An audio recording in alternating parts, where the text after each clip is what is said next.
Cigarette అనేది పొగాకుతో నిండిన సన్నని కాగితపు సిలిండర్. దీనిని ధూమపానం కోసం ఒక చివర వెలిగిస్తారు.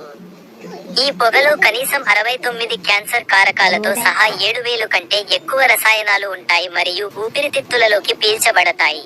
ఇది ప్రపంచవ్యాప్తంగా నివారించగల మరణాలు మరియు వ్యాధులకు ధూమపానం ప్రధాన కారణంగా మారుతుంది.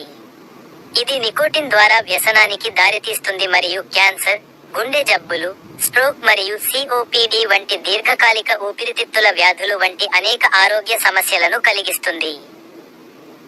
కూర్పు మరియు ప్రభావాలు. 1. రసాయనాలు.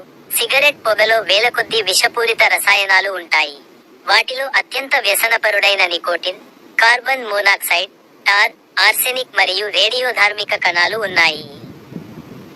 2. వ్యసనం. నికోటిన్ త్వరగా మెదడుకు చేరుకుంటుంది. దీనివల్ల ఆహ్లాదకరమైన అనుభూతి కలుగుతుంది. దీని వలన ధూమపానం అత్యంత వ్యసనంగా మారుతుంది. 3. హానికరమైన ప్రభావాలు. ధూమపానం దాదాపు ప్రతి అవయవాన్ని దెబ్బతీస్తుంది మరియు నివారించగల మరణానికి ప్రధాన కారణం. ఊపిరితిత్తుల క్యాన్సర్ మరియు కోపడ్ నుండి గణనీయమైన శాతం మరణాలకు ఇది ప్రత్యక్షంగా బాధ్యత వహిస్తుంది. మరియు 4. ఆరోగ్య ప్రమాదాలు. ధూమపానం వల్ల కలిగే ఆరోగ్య సమస్యలు.